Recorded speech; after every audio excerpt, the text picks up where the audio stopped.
नमस्कार दोस्तों, स्वागत है एक बार फिर आपके अपने YouTube चैनल जीवा स्टडी पर। मैं वरिष्ठ अध्यापक मुकेश कुमार जांगिड़ आपका स्वागत करता हूं। तो इस वीडियो में हम रीट पात्रता परीक्षा के लिए जो कलाम का मॉडल पेपर नंबर 6 देखेंगे एसएसटी का। ठीक है, एसएसटी जिनके भी सब्जेक्ट है, चाहे वो लैंग्वेज वाले हैं या फिर एसएसटी खुद के जो स्टूडेंट है उनके लिए उपयोगी है, लेवल 2 वालों के लिए।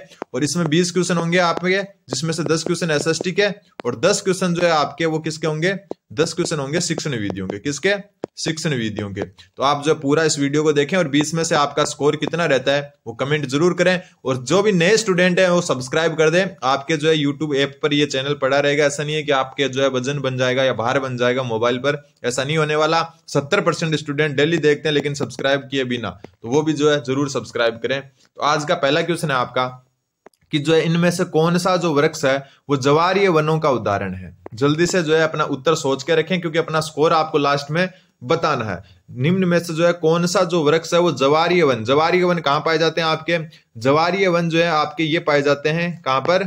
जो है समुद्री जो किनारे होते हैं ना उन पर पाए जाते हैं। ठीक है, समुद्री किनारों पर पाए जाते हैं। तो जल्दी से बताओ कि कौन सा जो है इनमें से जो वृक्ष है वो जवारीय वनों का उदाहरण है। तो देखो इसका जो उत्तर होगा आपका वो होगा राइजोफोरा। ऑप्शन नंबर जो है ए इसका सही उत्तर हो जाएगा। राइजोफोरा जो वृक्ष है वो आपका जवारीय वनों का उदाहरण है, ध्यान रखना। तो उत्तर आपको ध्यान रखना है, उत्तर होगा आपका राइजोफोरा। ठीक है, देवदार के वन। देवदार के वन जो है आपके कहां पाए जाते हैं? तो ये जो है आपके पहाड़ी क्षेत्र जो है ना हिमाचल प्रदेश के ऊपर, जैसे हिमालय जो पहाड़ी क्षेत्र है उसमें पाए जाते हैं देवदार के वन। लंबे शंकुआकार होते हैं, ये भी आपको ध्यान रखना। तो पहले का उत्तर हो जाएगा ऑप्शन नंबर ए, जवारीय वन और मैंग्रोव वन एक ही चीज है, ध्यान रखना इस चीज को भी। मैंग्रोव वन और जवारीय वन दोनों एक ही चीज होती है। हिंदी में जवारीय वन कहते हैं और वैसे जो है इसका नाम होता है मैंग्रोव वन। ठीक है, तो ये जो है ज्यादातर पश्चिम बंगाल में पाए जाते हैं, सुंदरवन डेल्टा में। ठीक है, इसके बाद में नंबर आता है गुजरात का दूसरे नंबर पर। ठीक है, बंगाल के बाद कहां पर सर्वाधिक मैंग्रोव वन पाए जाते हैं? गुजरात में। अगला क्वेश्चन है निम्नलिखित में से जो है कौन सा सही सुमेलित नहीं है। थोड़ा छोटा करना पड़ेगा क्योंकि क्वेश्चन थोड़ा जो है बड़ा लिखा हुआ है। ठीक है, कौन सा जो है सुमेलित नहीं है, उत्तर सोच के रखें अपना। एक तरफ जो है कंपनियां दी हुई है या फिर जो फैक्ट्री है उनका दिया हुआ है, दूसरी तरफ जो है आपके दिए हुए हैं कि जो है कौन से जगह पर है ये। ठीक है, तो आप जो है अपना उत्तर सोच के रखें। देखो चारों ऑप्शन देख लें। तो सबसे पहले हम बात करें ऑप्शन ए की, इंटीग्रल कांच फैक्ट्री। ये आपकी है पेराम्बूर में, और पेराम्बूर है आपका तमिलनाडु में। कहां पर? तमिलनाडु। ठीक है, ये तो एकदम सही है, ध्यान रख लेना। अगर आपके लिए नया है तो नोट कर सकते हो इसको। ठीक है, फिर है हिंदुस्तान शिपयार्ड लिमिटेड। ये मैं पिछली एक क्लास में बता चुका एक अलग क्वेश्चन में कि हिंदुस्तान शिपयार्ड लिमिटेड आपका विशाखापट्टनम में है, बिल्कुल सही है। फिर आपका हिंदुस्तान एरोनॉटिक्स लिमिटेड, ये भी कहां पर है आपका? बेंगलोर में या बेंगलुरु में है। ठीक है, हिंदुस्तान एरोनॉटिक लिमिटेड आपका कहां पर है? बेंगलुरु में। तो ये भी एकदम सही है। तो उत्तर क्या हो जाएगा आपका? ऑप्शन नंबर डी, क्योंकि अपने को सुमेलित नहीं बताना था। तो भारत इलेक्ट्रॉनिक्स लिमिटेड, ठीक है, भारत इलेक्ट्रॉनिक्स लिमिटेड जो है आपका भोपाल में नहीं है, ये भी कहां पर है? बेंगलोर में या बेंगलुरु में। ठीक है, कहां पर है? बेंगलुरु या फिर हम कह सकते हैं बेंगलोर में है ये। ठीक है, तो ये आपको ध्यान रखना है। उत्तर क्या हो जाएगा आपका? Option number D, Bharat electronics limited जो भोपाल में ना होकर कहां पर है? बेंगलोर में। अगला क्वेश्चन है आपका कि कुल जनसंख्या में जो है नगरीय जनसंख्या के न्यूनतम प्रतिशत वाला राज्य कौन सा है? कुल जनसंख्या में मतलब बात हो रही है यहां पर भारत की। भारत है, उसकी कुल जनसंख्या में नगरीय यानी कि शहरी, कौन सी शहरी जो जनसंख्या है उसका न्यूनतम प्रतिशत कौन रखता है? एक प्रकार से सबसे ज्यादा ग्रामीण जनसंख्या प्रतिशत रखने वाला जो है राज्य पूछा है। उत्तर सोच के रखें। उत्तर आपका हो जाएगा हिमाचल प्रदेश। जो हिमाचल प्रदेश है यहाँ पर जो है ग्रामीण जनसंख्या का प्रतिशत ज्यादा है, ग्रामीण जनसंख्या का प्रतिशत ज्यादा है, ध्यान रखना। और सबसे ज्यादा शहरी जो है, शहरी जनसंख्या या फिर नगरीय जो जनसंख्या वो सर्वाधिक कहां पर है? नगरीय सर्वाधिक कहां पर है? तो सर्वाधिक जो है आपकी ये है महाराष्ट्र में। कहां पर? महाराष्ट्र में। तो ये भी आपको ध्यान रखना है, सर्वाधिक शहरी जनसंख्या प्रतिशत वाला महाराष्ट्र, और जो है सर्वाधिक ग्रामीण जनसंख्या प्रतिशत या फिर कह सकते हैं न्यूनतम शहरी या नगरीय जो जनसंख्या प्रतिशत है वो कहां पर? आपकी हिमाचल प्रदेश में। अगला क्वेश्चन है बिजोलिया से भैंसरोडगढ़ के बीच स्थित पठारी बाग को क्या कहते हैं या क्या कहलाता है? तो बिजोलिया से भैंसरोडगढ़ के मध्य जो पठारी बाग है उसको कहते हैं ऊपरमाल का पठार। किसका? ऊपरमाल का पठार। ध्यान रखना, बिजोलिया से भैंसरोडगढ़ के बीच जो पठार है उसको कहते हैं ऊपरमाल का पठार। बात करें मेसा का, तो मेसा का पठार जहां पर जो है चित्तौड़गढ़ दुर्ग बना हुआ है, चित्तौड़गढ़ दुर्ग मेसा के पठार पर बना हुआ है, ध्यान रखना, ठीक है। बात करें बोराट के पठार की, तो बोराट का पठार जो है आपका कुंभलगढ़ से गोगुंदा के बीच में। कहां से? कुंभलगढ़ से गोगुंदा के बीच में। तो ये भी आपको ध्यान रखना है। एक इनसे मिलता हुआ नाम होता है भोमट का पठार। कौन सा?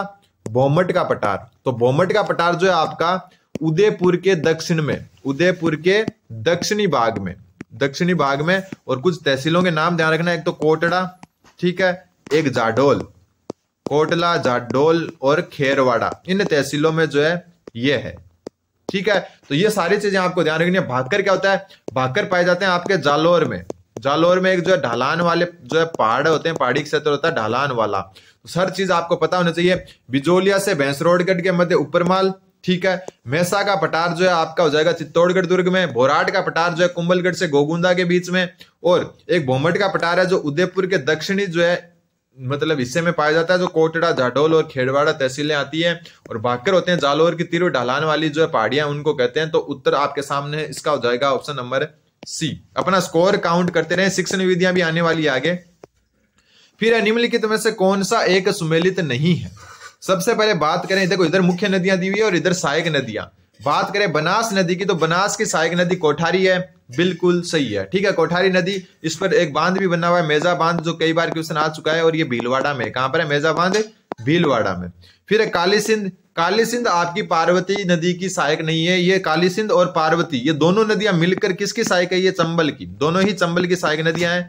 पार्वती भी चंबल की सहायक नदी है और काली सिंध भी चंबल की है। और ये दोनों नदियां निकलती कहां से है? मध्य प्रदेश से। कई बार क्वेश्चन आ जाता है कि राजस्थान से जिनका उद्गम नहीं होता, तो पार्वती और काली सिंध का राजस्थान से उद्गम नहीं होता, इनका उद्गम मध्य प्रदेश से होता है। और ये चंबल नदी में राजस्थान में आकर मिलती है झालावाड़ में, ठीक है। तो काली सिंध और पार्वती नदी दोनों चंबल की सहायक है। और यही गलत हो गया, और गलत ही बताना था, उत्तर हो गया ऑप्शन नंबर बी। लूणी की सहायक नदी गुइया है, बिल्कुल। माई की सोम है, बिल्कुल है। तो उत्तर हो जाएगा ऑप्शन नंबर बी। अगला क्वेश्चन, अगला क्वेश्चन है, ये क्वेश्चन देखो सबसे इंपॉर्टेंट क्वेश्चन, एक बार जो आरएसएस बोर्ड ने पूछ भी लिया था इस क्वेश्चन को, शायद वीडियो के एग्जाम में पूछा था कि महाराणा फतेह सिंह द्वारा आहड़ नदी के, आहड़ नदी जिसको आयड़ नदी भी कहते हैं, कौन सी नदी? आयड़ नदी भी इसका ही भाग है। महाराणा फतेह सिंह द्वारा आहड़ नदी के अतिरिक्त जल को फतेह सागर जो झील है उस तक पहुंचाने हेतु निर्मित झील का नहर का नाम क्या है? क्वेश्चन पढ़ो, महाराणा फतेह सिंह द्वारा आहड़ नदी के अतिरिक्त जल को फतेह सागर तक पहुंचाने हेतु निर्मित नहर। ऑप्शन से ध्यान रख लेना, उत्तर अपना सोच लो, क्योंकि एक अच्छा क्वेश्चन है, ये आ सकता है। उत्तर हो जाएगा ऑप्शन नंबर ए, चिकलवास नहर। कौन सी नहर? चिकलवास नहर से जो है इसका निर्माण महाराणा फतेह सिंह ने करवाया। जो आहड़ नदी का अतिरिक्त पानी था उसको फतेह सागर झील में लाने के लिए कौन सी झील, कौन सी नहर? चिकलवास नहर। अगला क्वेश्चन, अगला क्वेश्चन है, राजस्थान में पहली शक्कर मिल कहां स्थापित की गई? शक्कर मिल का मतलब हो गया सुगर मिल, सुगर मिल मतलब चीनी मिल। पहली चीनी मिल जो है आपकी कहां पर जो है स्थापित की गई? उत्तर आपको पता होगा, इजी क्वेश्चन है। राजस्थान की पहली शक्कर मिल आपकी भोपाल सागर, जो कहां पर है? चित्तौड़गढ़ में, यहां पर की गई, ठीक है, चित्तौड़गढ़ में। और ये जो है मिल आपकी कब? 1932 में स्थापित की गई, ठीक है। बात करें गंगानगर की, गंगानगर में 1937 में जो है मिल स्थापित की गई। और ये ध्यान रखना, ये निजी क्षेत्र की मिल थी। किसकी? निजी क्षेत्र की। कौन सी मिल थी? एक मिनट, ये जो है आपकी निजी क्षेत्र की मिल थी। सच बात करें गंगानगर शुगर मिल की, तो ये जो है आपकी जो है 1937 में स्थापित की गई। और जो भोपाल सागर मिल है इसका नाम था Mewar sugar mill, Mewar sugar mill या चीनी मिल, ठीक है, मेवाड़ शुगर मिल, ये था इसका नाम, ठीक है। गंगानगर वाली जो है ये स्टार्टिंग में कमीनपुरा जो है, कमीनपुरा नामक स्थान पर स्थापित की गई। और ये 1956 से जो है क्या थी? सरकारी अंडर में आ गई। और सार्वजनिक क्षेत्र की पहली मिल थी, ये सार्वजनिक क्षेत्र की मिल थी। 1956 से पहले तो क्या थी? निजी थी, लेकिन 1956 में इसका जो है सार्वजनिकरण करके, सार्वजनिक यानी कि सरकार ने अपने हाथ में ले लिया। केशोराय पाटन, केशोराय पाटन में जो है 1965 में जो है चीनी मिल की स्थापना हुई। और यह है आपका बूंदी में, कहां पर है? बूंदी में। और ये जो है सहकारी क्षेत्र की मील है। कौन से सहकारी क्षेत्र की एकमात्र, जो न तो सरकारी है, न सहकारी, सॉरी, ना सरकारी है ना निजी है, सहकारी, कोऑपरेटिव। ठीक है, तो ये जो है आपको ध्यान रखना है कब कौन सी मिल की स्थापना हुई। इसका उत्तर हो जाएगा ऑप्शन नंबर सी। ठीक है, एक ये ध्यान रखना, चकुंदर से सबसे पहले चीनी कहां पर बनाएगी? चकुंदर से चीनी बनाने वाली मिल गंगानगर शुगर मिल। ये भी आपको ध्यान है रखना है। अगला क्वेश्चन है, सर्वाधिक एवं न्यूनतम साक्षरता वाले जिले क्रमशः है।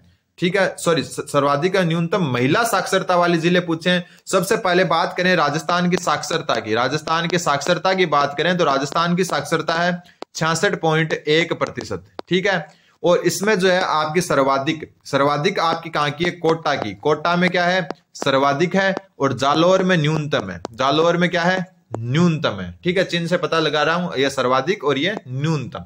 फिर बात करें महिला जो है पुरुष साक्षरता की कर लेते हैं पहले। पुरुष साक्षरता है 79.2%।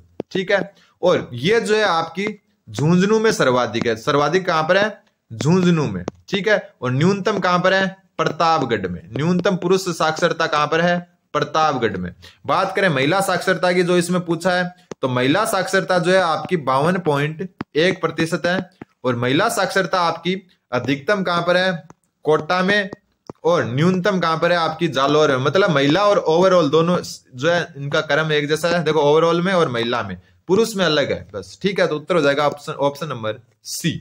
ठीक है, अगला क्वेश्चन है, भारत में राष्ट्रीय उपभोक्ता दिवस कब मनाया जाता है? और ये क्वेश्चन भी अपन पहले की क्लासों में कवर कर चुके हैं। जो राष्ट्रीय उपभोक्ता संरक्षण अधिनियम 1986 है, वो कब पारित हुआ था? उसी दिन उपभोक्ता दिवस मनाया जाता है। तो उत्तर हो जाएगा ऑप्शन नंबर बी, 24 दिसंबर को जो है राष्ट्रीय उपभोक्ता दिवस मनाया जाता है।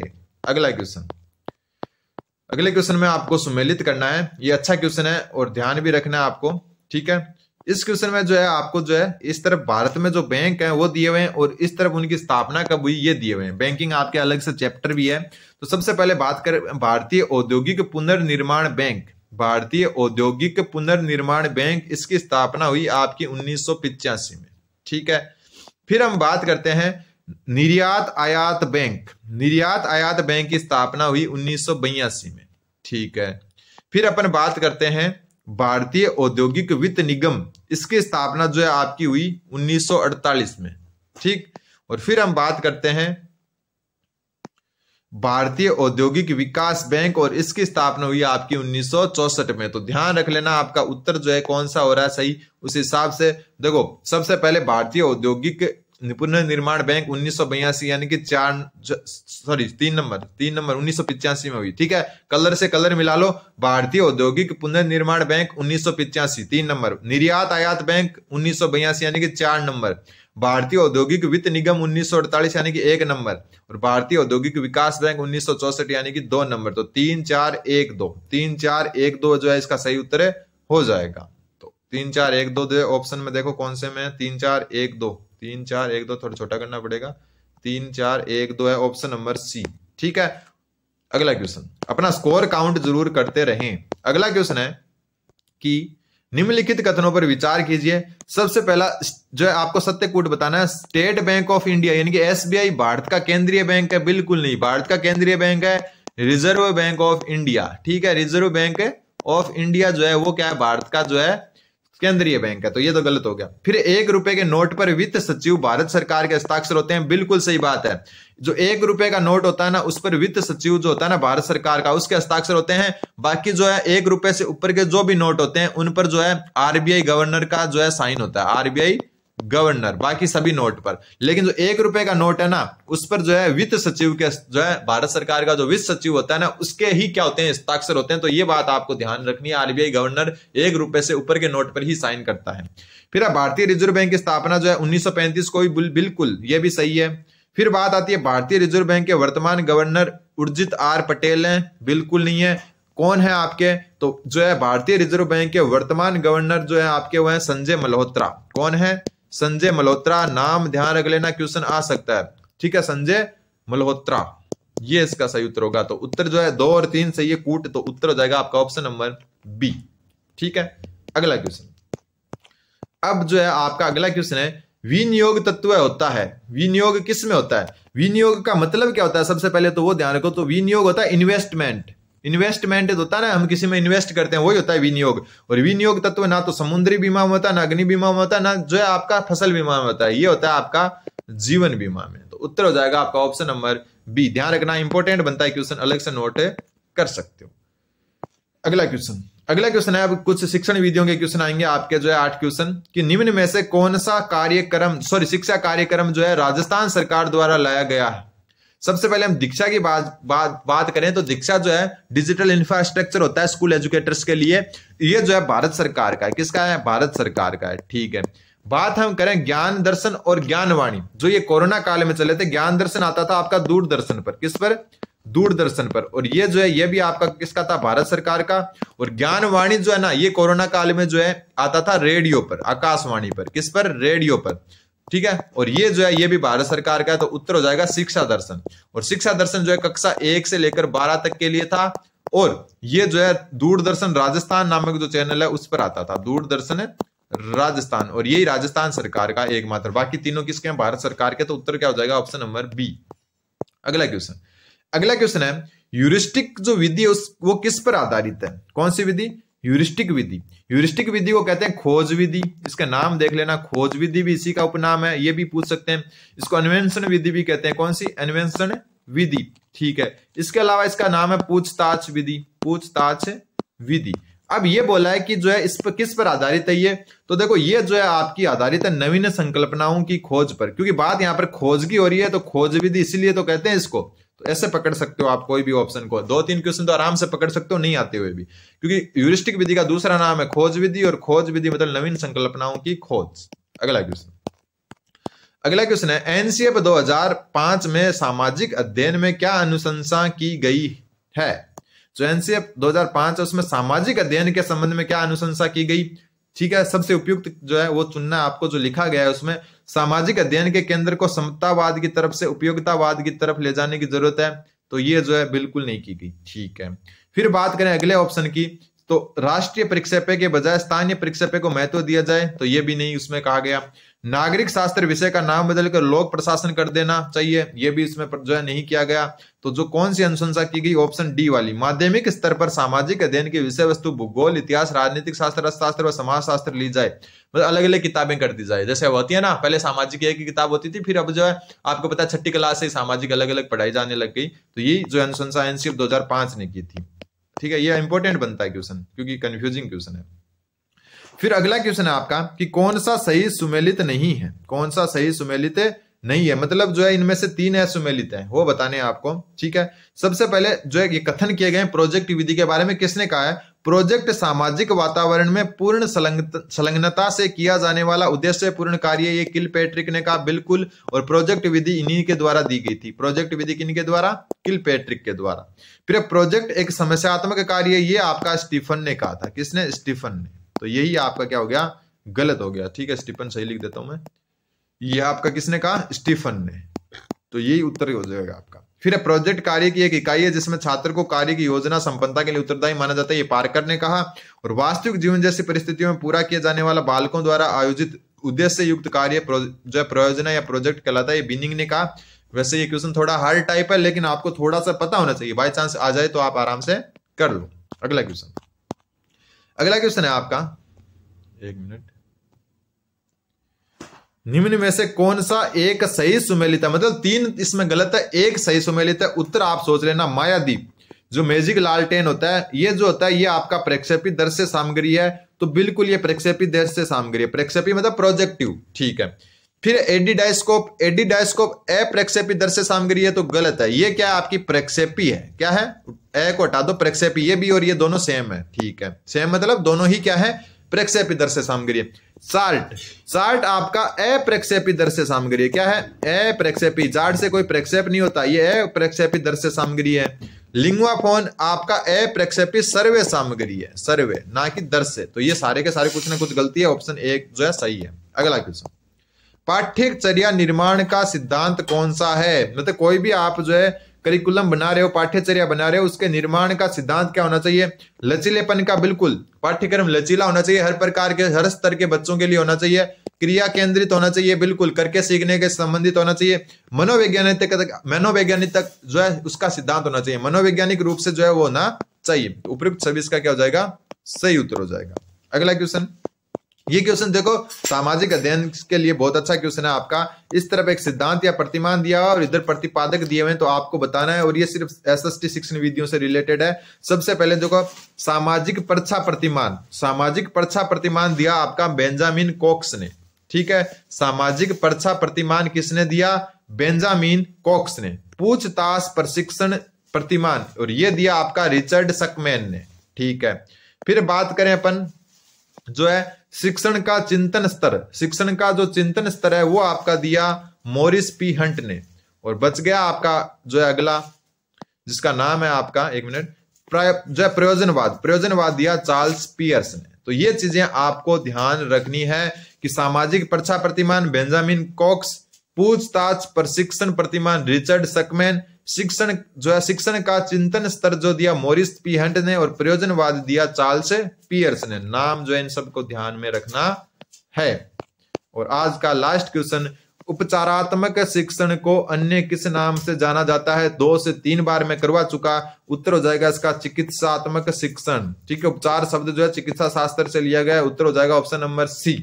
तो 20 में से आपके कितने सही हुए कमेंट जरूर करें। चैनल जीवा स्टडी को सब्सक्राइब करें और 1 लाख सब्सक्राइबर में अपना योगदान दें, और जल्दी से जल्दी अपन 1 लाख सब्सक्राइबर करते हैं। धन्यवाद, बन रहे हैं जीवा स्टडी के साथ।